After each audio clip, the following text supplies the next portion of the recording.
এই মুহূর্তে সব থেকে বড় খবর জানি নাকি রীতিমতো সভা মঞ্চ ভেঙে পড়লো। আমরা দেখাচ্ছি বামফ্রন্টের সভা মঞ্চ, সেই সভা মঞ্চ ভেঙে পড়েছে। নানুরের ঘটনা আমরা দেখতে পাচ্ছি ছবিতে। এই মুহূর্তে দেখতে পাচ্ছি বাম নেতা মোহাম্মদ সেলিম রয়েছেন, এছাড়াও রয়েছে রামচন্দ্র ডোম, গৌতম ঘোষ, সব্যসাচী চক্রবর্তী সহ একাধিক নেতা রয়েছে আমরা দেখতে পাচ্ছি। এবং এই যে নানুরের সভামঞ্চ সভামঞ্চ সেই সভামঞ্চ কিন্তু ভেঙে পড়েছে, যেটা জানা যাচ্ছে সাংবাদিক বৈঠক চলাকালীন সেই সময়ে এই সভামঞ্চ ভেঙে পড়ে।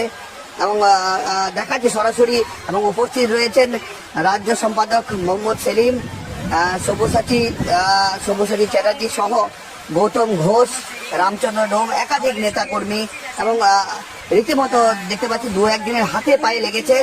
এবং যেটা জানা যাচ্ছে সিপিএমের তৎকালীন বিধায়ক আনন্দ দাসের স্মরণ সভা, এই স্মরণ সভাকে কেন্দ্র করে নানুরের ঠিক এই জায়গাতেই একটি সভা করার আয়োজন হয়েছিল। এবং যেটা জানা যাচ্ছে 2016 সালের পর এত বড় সভা মঞ্চ তৈরি করা হয়েছিল। এবং আমরা দেখাচ্ছি ছবি, চারিদিকে কার্যত লাল ঝান্ডা আমরা দেখতে পাচ্ছি। প্রচুর মানুষ এই মুহূর্তে এই সভা মঞ্চে তারা উপস্থিত হয়েছে। 2016 সালের পর যেটা জানা যাচ্ছে নানুর এলাকায় এত বড় সমাবেশ হয়েছে এমনই জানা যাচ্ছে। এবং দেখতে পাচ্ছেন আমরা চারিদিকে লোক দেখাচ্ছি যে প্রচুর সংখ্যক লোক এই মুহূর্তে সবাই হাজির হয়েছে, যেটা সিপিএম সূত্রে খবর যে এই স্মরণ সভা তৎকালীন